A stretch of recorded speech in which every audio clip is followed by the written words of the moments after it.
Start off with some slow strings.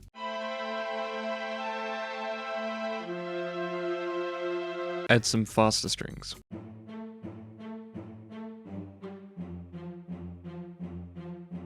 Not really sure what to call this thing.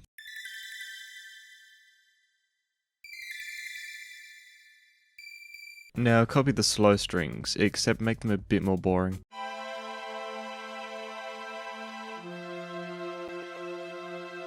Turn those chords into this.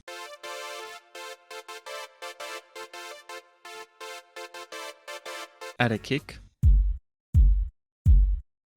And like 60 layers of claps. And do this because there obviously weren't enough claps already. Can't forget about the bass.